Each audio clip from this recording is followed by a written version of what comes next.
teman-teman semua, ketemu lagi dengan Bung Bob. Wow, sahabat Bob pasti masih happy dan tidak sabar menunggu pertandingan Inter melawan Roma. Tapi sebelum gua lanjut, silakan subscribe dan klik loncengnya. Thank you. Ya, hari ini akan berulang tahun ke-30 sahabat Bob. Ya, 4 Februari tahun 1994. Ya, selamat ulang tahun Hakan. Dan begitu juga Tajon Buchanan ya, yang sekarang berumur 25 tahun. Belum pernah bermain di Inter, tapi sudah memenangkan Super Copa sahabat Bob. Nah, kita tidak akan ada habisnya berbicara tentang Hakan sahabat Bob ya. Bukan hanya kita yang mengakui, banyak sekali yang mengakui. Bahkan mantan gelandang AC Milan menempatkan diri untuk Hakan sejajar dengan Rodri ya. Ini legendanya Milan ya, Ambrosini ya. Dia bilang gini ya. Dalam pandangan Ambrosini ya, hanya ada sedikit perbedaan antara Hakan dengan Rodri ya.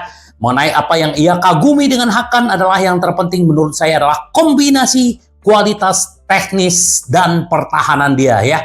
Si Hakan ini udah menjadi kekuatan baru Inter ya, sebagai regista luar biasa. Cara dia selalu siap melakukan tackle ya. Dia adalah tipe gelandang bertahan yang berbeda dari kebanyakan pemain lainnya seluruh di lini tengah Inter dan sangat dinamis. Mengenai peringkat Hakan dalam posisinya di Eropa, Ambrosini mengatakan bahwa dia termasuk antara pemain-pemain top di dunia. Gua sepakat. Gimana sahabat Bob, sepakat ya?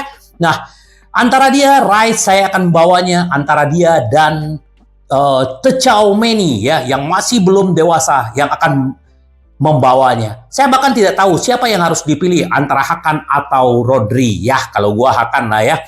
Hakan berbeda, kalau Rodri kan memang itu adalah posisi aslinya. Kalau si Hakan posisi aslinya adalah gelandang serang, tetapi sekarang menjadi regista terbaik di dunia kalau menurut gua ya. Makanya kemarin di video gua sebelumnya kita bisa bandingkan dengan sandingkan dengan si Modric, Pirlo, terus juga ada si Xavi ya, yang sekarang menjadi pelatih Bayer Leverkusen. Nah, sahabat Bob, kita harus berterima kasih ya. Ini adalah kado terindah dari AC Milan untuk Inter. Apa kado terindah dari AC Milan buat Inter? Inilah Hakan yang menjadi ya kekuatan Inter, dan semakin tahun, semakin musim, dan dia sangat berkembang. Dan tidak, ini adalah mungkin menurut gua, walaupun dia memberikan kado secara gratis kepada Inter, tapi menurut gua ini adalah penyesalan yang terbesar yang dilakukan oleh AC Milan dengan melepas Hakan secara gratis ke adiknya Inter Milan sahabat Bob. Jadi kita tidak akan ada habis berbicara tentang Hakan. Nah ini dia, kita berbicara lagi tentang Hakan. Pemain kedua yang paling dihina di Rossoneri, teratas dalam perannya. Kita ingat bagaimana si Donnarumma itu juga tidak memperpanjang kontrak, diledekin sama fans-fansnya. Begitu juga Hakan yang memenangkan Super Copa, Coppa Italia, dia bilang adalah Piala Ciki. Begitu mereka menghina si Hakan ya. Tapi apa yang terjadi? Sekarang Hakan membuktikan diri hanya mengenai masalah waktu untuk Scudetto, bahkan Liga Champion. Itu tidak jauh ya dari impian para pemain Inter dan juga Hakan. Ini yang kita bagaimana melihat Hakan waktu melawan Juventus, dan bagaimana melawan pemain yang lainnya. Ini luar biasa. Ini dia ya. Inzaghi berhasil merancang setelan yang sempurna untuk Hakan ya, mengorbankan Brozo demi Arab dan demi anggaran agar tidak terjadi dualisme yang bahkan jelas tidak terjadi pada Aslani.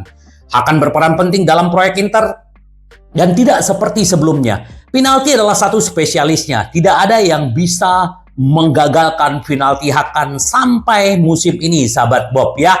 Hakan tiba di Inter mendapatkan hukuman yang memberatkan. Saya akan bertahan di Milan, katanya sebelum berangkat ke kejuaraan Eropa 2021 bersama Turki. Sebaliknya, perkembangannya sudah sangat dekat, sehingga setelah kembali atau lebih tepatnya setelah tim nasional tersingkir, ia menyelesaikan tes medisnya. Tetapi bersama Nerazzurri bahkan melakukan pengkhianatan yang dianggap fans Milan nomor 2 setelah penolakan Donnarumma untuk memperpanjang kontrak. Masih harus dilihat apakah dia juga akan memasuki pasar pada Juni, karena jelas ada yang akan pamit. Ya, mungkin menurut gua bukan Hakan ya. Hakan sekarang nilainya kurang lebih sekitar 60 juta free ya. Jadi ini adalah pekerjaan Opa, ya Hakan dapat free, Thuram dapat free, Mkhitaryan dapat free. Gila men, ini luar biasa ya. Jadi hasil karya Opa ini benar-benar luar biasa. Kita tidak akan pernah lepas berbicara tentang Hakan. Ya, kita masih terkesima sahabat Bob. Semoga dia terus fit, tidak cedera, dan terus konsisten. Apalagi lawan Roma sudah menunggu, dan ini adalah di kandang mereka di Olimpico. Itu sedikit buat Hakan yang berulang tahun kita bikin spesialis buat Hakan. Semoga terus memberikan kontribusi ya, terus rendah hati ya, hanya buktikan di lapangan. Nah, ini kemarin juga Ausilio juga diwawancara mengenai bicara tentang perpanjangan kontrak si Toro ya. Menurut dia adalah kesepakatan itu sudah ada. Cuman nih ada detail-detail ya. Kita sebelum ada tanda tangan kontrak dari Martinez, kita pasti akan selalu membicarakan. Dia bilang gini, jika dia mengatakan saya tidak mengerti mengapa saya tidak harus mengkonfirmasi, bahwa Lautaro bilang dia senang di Inter, senang di Milan, keluarganya juga ada cocok ya. Nah, ada kepercayaan di atas di antara kami, karena kami punya niat yang sama kedua belah pihak untuk memperpanjang. Wajar jika negosiasi sedang berlangsung. Kesabaran selalu dibutuhkan. Ya, pasti sahabat Bob ya. Jadi kitanya aja yang was-was, tapi kita harus percaya gitu. Garis waktu yang Anda lalui tidaklah sama, tapi saya yakin akan mencapai kesepakatan. Mengenai masa depan Barella, Ausilio mengatakan, apakah saya katakan sebelumnya? Apa yang saya katakan sebelumnya berlaku pada semua pemain Inter. Kami menangani hal yang lebih mendesak terlebih dahulu. Pemain yang kontraknya berakhir sebelum Lautaro dan Barella. Sekarang kami telah menyelesaikannya ya. Kemarin Di Marco, Bastoni sudah perpanjang kontrak, Mkhitaryan ya. Tetapi kami sudah melakukan pembicaraan. Ya, kita tunggu aja sahabat Bob perpanjangan kontrak Barella dan Lautaro ya.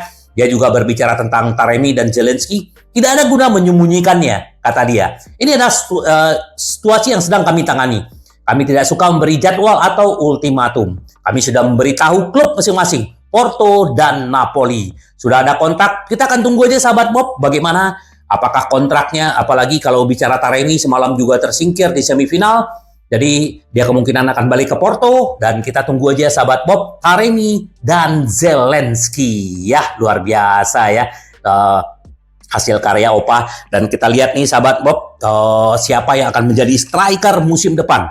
Ada Lautaro, Tula, Taremi, dan Carboni. Sahabat Bob, Carboni ini luar biasa ya. Bahkan ya Inter juga kan mengincar Colpani, tetapi ternyata Colpani sendiri ya dia bilang dia tidak fokus ke situ, dia hanya fokus akan ke Monza, tetapi dia sangat memuji yang namanya Carboni. Colpani mengatakan saya sudah menjawab pertanyaan itu tentang isu ke Inter. Saya fokus pada Monza. Tentu saja menyenangkan dikaitkan dengan tim sebesar Inter. Tapi Anda harus mampu tetap teguh tanpa membiarkan hal-hal itu membebani Anda. Saya memikirkan Monza gitu. Dan pemain itu melontarkan pujian kepada Carboni. Valentin Carboni adalah pemain hebat. Dia memiliki kualitas fisik dan teknis. Dia mengalahkan semuanya. Dia bisa menembak tepat sasaran. Dia pemain yang lengkap, kata Colpani. Dia masih muda, dia kurang memiliki sedikit pengalaman. Tetapi tidak ada keraguan bahwa dia akan mencapai pemain di level tertinggi. Ya, thank you Colpani. Semoga musim depan dia sudah kembali ke Inter. Nah, ini juga peran terbaru buat Handanovic. Dia akan menjadi scout, ya. Dia akan mencari bibit-bibit kiper, ya. Karena kita sudah tahu kita Sommers menjadi kiper utama dan kita belum punya pelapis kedua yang mumpuni ya. Walaupun Mulyadi lumayan bagus, tetapi Inter belum tentu akan mempermanenkannya. Jadi ini adalah tugasnya si Handanovic, mantan kapten kita. Dia akan menjadi scouting untuk mencari kiper-kiper terbaik buat Inter. Ya, selamat buat Anda mendapat peran baru di Inter ya. Terus juga untuk pertandingan Roma nanti, Inzaghi akan mempertahankan line up waktu melawan Juventus. Kita sudah sama-sama tahu siapa line up-nya kemarin ya. Itu akan dimainkan kembali ya. Berarti Darmian juga akan tetap mengisi pos di kanan dan Pavard, Acerbi dan Bastoni tetap akan ada di belakang. Tengah ya kita samalah ya. Hakan, Barella dan Mkhitaryan. Kalau depan ya Tula. Jadi Marco juga akan menjadi bukti terbaik Inter nanti, sahabat Bob. Ya, itu sedikit untuk Roma yang sedikit lagi akan datang pertandingannya. Nah, Pavard adalah tembok baru kita ya. Gue bilang banteng keduanya di Inter. Ini benar ya. Ini luar biasa. Tidak ada apa-apanya screener ya. Kalau gue lihat nih, bahkan Pavard nih bisa disamakan dia kayak Samuel. Nih walls ya, tembok ya. Tembok barunya Inter. Bahkan ini mungkin tembok Berlin ya. Luar biasa ya. Mengapa Inzaghi bersikeras mendatangkan Pavard? Kita tahu bagaimana kemarin Inter pengen mendatangkan Azpilicueta ya, pemain Chelsea yang akhirnya mengambil keputusan untuk pindah ke Atletico Madrid ya. Padahal ini bebas transfer walaupun pemain Spanyol ini berusia 34 tahun, tapi Inzaghi senang dengan gaya bermain dia. Nah, terus juga ada fakta bahwa untuk kebutuhan memperkuat serangan setelah Edin Dzeko pergi dan juga Lukaku ya yang semakin memperumit keadaan. Pandangan umum pada bulan Agustus adalah Inter harus melakukan investasi besar ya, mencari yang berkualitas ya. Namun Inzaghi lah yang mendesak Pavard. Mantan pelatih Lazio melihat pemain Prancis sebagai pilihan yang ideal untuk tidak hanya memperkuat, tapi juga meningkatkan lini belakang. Dan kita sudah merasakan sampai saat ini, sahabat Bob. Ya, semoga dia tidak cedera dan terus memberikan kontribusi.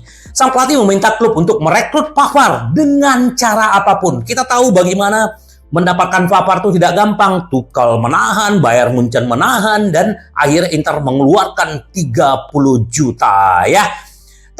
Dan Inter akhirnya mendapatkan 30 juta mengorbankan untuk mendatangkan pemain-pemain striker yang bagus. Akhirnya Inter merekrut Sanchez secara gratis dan Arnautovic Taufik juga berbiaya rendah. Sekarang tidak sulit mengapa Inzaghi sangat-sangat menginginkan Pavard ya. Penampilan pemain berusia 20 tahun yang cepat, tenang, cerdik secara teknis dan menjadikan pilihan yang sempurna di sisi kanan sesuai formasi 3 back Inter, sahabat Bob ya. Kalau misalnya Pavard diistirahatkan, juga ada Bisek yang juga pasti akan belajar banyak dengan Pavard. Ini luar biasa Pavard ya. Aduh, luar biasa ya, kita mendapatkan pemain-pemain hebat ya. Nah, ini juga Presiden Napoli kecam agent si Zelensky ya. Dia hanya ingin menghasilkan uang dari transfer ya. Biasalah siapa namanya ini, Laurentis ini kan selalu bicaranya seperti itu gitu loh. Padahal dia sendiri memperpanjang kontrak Osimhen dengan ada targetnya ya. Dia akan dijual ya, klasualnya 130 juta ya. Dan dia juga bilang ya sebenarnya dia yang mata duitan, bukan agensi si Zelensky ya. Laurentis menyoalkan kepergian gelandang. Apakah kamu pernah melihat penampilan Zelensky? Dalam 10 pertandingan terakhir dia mengecewakan. Musim panas lalu dia mengatakan bahwa dia akan bertahan. Saya marah pada Bolek, agennya. Saya tidak ingin dia bertahan karena dia ingin memindahkan tim lain untuk mendapatkan uang lebih banyak. Ya sama, kayak lu juga memperpanjang Osimhen yang waktu itu dia dibully, bahkan dia ngambek, tapi ditawarin kontrak dengan klausul. Ujung-ujungnya musim panas juga Osimhen akan berangkat, sahabat Bob ya. Kita tunggu Zelensky, sahabat Bob ya. Terus juga kabar kurang menggembirakan, Fratesi dipastikan akan absen 2 pertandingan melawan Roma dan Salernitana. Cepat sembuh si Zelensky, Fratesi ya. Asisten pelatih Inter akan mengambil keempat kalinya menggantikan Inzaghi ya. Karena kemarin waktu Juventus biasalah tensinya tinggi ya, akhirnya wasit memberikan dia kartu kuning. Akhirnya itu adalah kartu kuning kelima musim ini ya. Jadi Inzaghi masuk dalam buku itu adalah kartu kuning. Jika Inzaghi tidak akan duduk di bangku cadangan Sabtu melawan Roma, sebaliknya adalah Faris ya. Ini asisten dia yang tangan kanannya dia yang selalu setia dengan dia ya. Jadi dia pernah mewakili Inter waktu itu melawan Empoli, menang 2-0. Kemudian bulan Februari 2022 Faris menggantikan Inzaghi melawan Napoli, berakhir imbang 1-1. Terakhir pada bulan Oktober 2022, Faris membimbing Inter meraih kemenangan 4-0 di Liga Champions melawan Victoria Pleasant. Semoga nanti juga waktu melawan Roma Paris memberikan kemenangan buat timnya. Semoga sahabat Bob itu yang kita harapkan. Nah, sedikit gue berbicara tentang Liga Champion. Hadiah uang yang ditawarkan dalam format Liga Champion yang diperluas meningkat hingga 155 juta per tim mulai 2024 dan 2025. Mulai musim depan tim akan ada 36 di Liga Champion, ya, bukan 24 lagi. Ini adalah perubahan yang dilakukan selama beberapa tahun. UEFA telah memutuskan untuk memperluas format kompetisi 2024-2025. Ya, kasihan pemain ya, kalau dia semakin banyak timnya, berarti kan semakin banyak jatah bermain, sahabat Bob, dan ini sebenarnya kurang bagus untuk fisik ya. Musim lalu Inter menikmati musim yang sangat sukses ya. Dari segi finansial, Inter bisa mendapatkan 100 juta ya. Dengan format baru ini sebenarnya kemarin kan targetnya 2M ya kalau untuk Liga Champion, dan 2024-2025 itu akan menjadi 2,5 miliar. Jadi ya ini akan menjadi sumber pundi-pundi ya. Semoga aja para pemain bisa beradaptasi dengan format baru ini, dan hadiahnya ngiler sahabat Bob ya. Semoga aja. Nah, Inter Milan kemarin banyak sekali ya bahwa memang di beberapa musim terakhir Inzaghi di Februari menurun. Tapi Inter Milan akan belajar dari situ. Inter Milan berharap 4 faktor bisa cegah kemerosotan musim dingin di Serie A ya. Bagaimana caranya? Segala tidak menjadi mudah. Akhir pekan akan ada pertandingan sulit melawan Roma. Kemudian kembali ke Liga Champions melawan Atletico Madrid. Di kandang kita akan menjamu Salernitana, kakaknya si Inzaghi.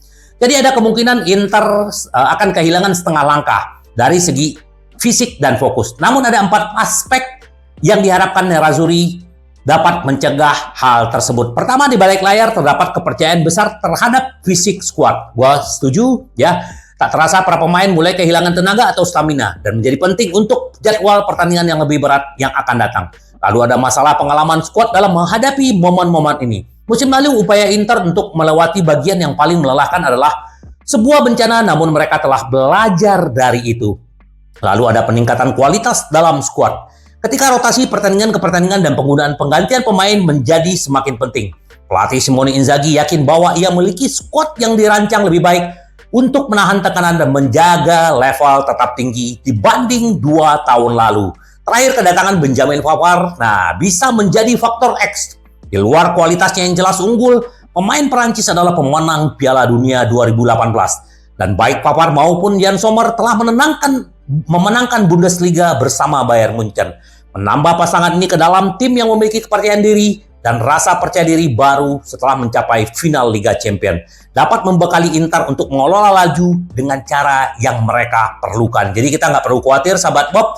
Kita lihat apalagi kemarin Inter juga bisa mendominasi. Kita tunggu aja, semoga di Roma Inter juga bisa menaklukkan si Roma ya.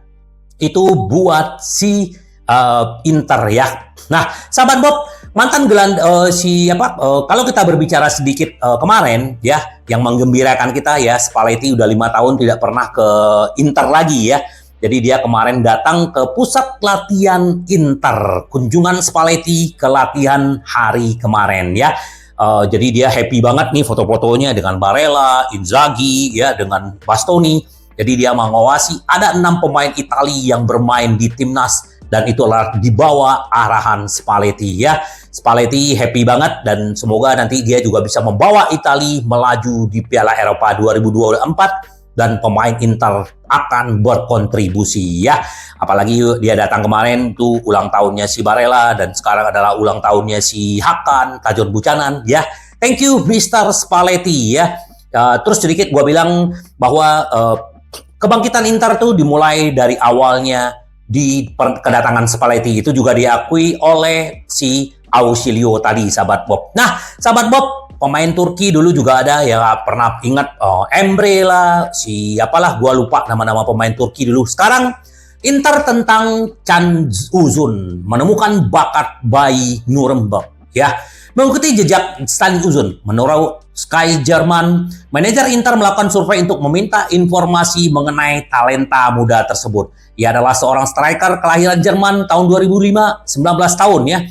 Namun berkewarganegaraan Turki. Jadi ini adalah juniornya Hakan, dan Hakan juga mungkin juga bisa membawa dia. Ini kurang lebih harganya 10 juta ya.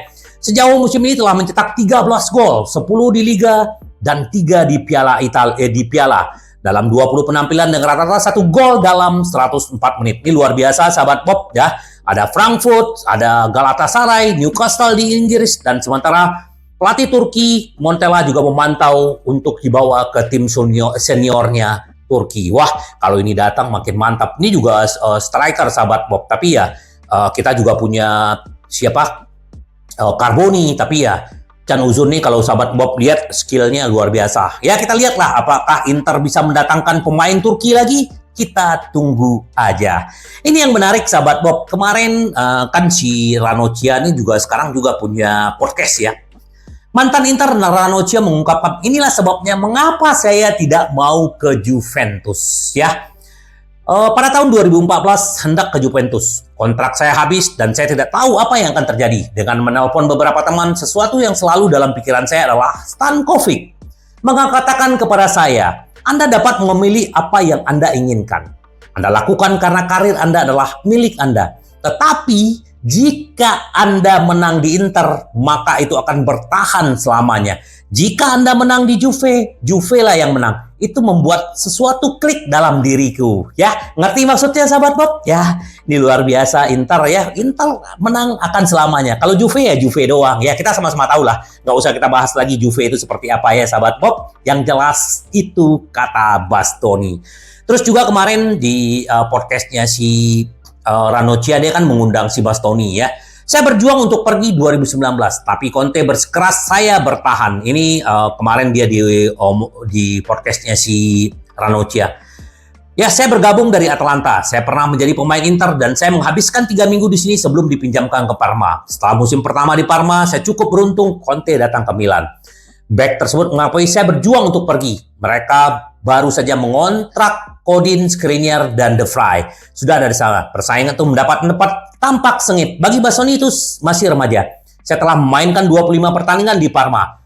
Kami harus bekerja keras di bawah Conte, tapi kami senang bisa melaluinya, kata si Bastoni. Mengingat final Liga Champions, pertandingan berikan banyak hal bagi kami. Tapi kami mencapai dari perjalanan yang luar biasa. Ini juga Bastoni penampilannya juga semakin matang, semakin luar biasa, dan memang dia juga digembleng sama si Conte ya. Dan sekarang dijadikan pemain inti dan pemain bagus oleh Inzaghi. Ya, semoga Bastoni terus ya, apalagi sudah perpanjang kontrak. Nah, ini juga Presiden Inter Milan mengusahakan kembali tur pramusim panas ya. Nanti bulan Juni-Juli itu akan ada Piala Eropa, setelah itu pemain-pemain istirahat. Nah, sebelum musim memulai, dan sekarang si Zhang lagi mengusahakan akan tur pramusimnya akan ada di Asia musim ini, musim depan sahabat Pop. Kita lihat aja, semoga kita juga berharap cepat untuk masalah Oktri ya, jangan berlarut-larut karena kita menganggap itu juga sangat penting ya. Semoga Suning dan Zhang bisa mendapatkan jalan keluar ya. Tidak sabar lagi sahabat Bob ya, hanya tinggal 3 hari lagi ya, besok udah Jumat, Sabtu, 2 hari lagi sahabat Bob, karena Minggu dini hari jam 00 ya, waktu Indonesia Barat kita akan menghadapi Roma sahabat Bob ya. Tetap membumi ya. Sekali lagi terima kasih buat AC Milan yang sudah berbaik hati memberikan kado terindah buat Hakan yang sekarang berusia 30 tahun ya. Ya, semoga doakan ya Hakan dan timnya Inter mendapatkan Scudetto dan Liga Champions. Terima kasih Milan, karena Inter kita selalu ingin menang, menang, menang. Sampai ketemu lagi dengan Bung Bob. Bye-bye. Ci vediamo. Yes.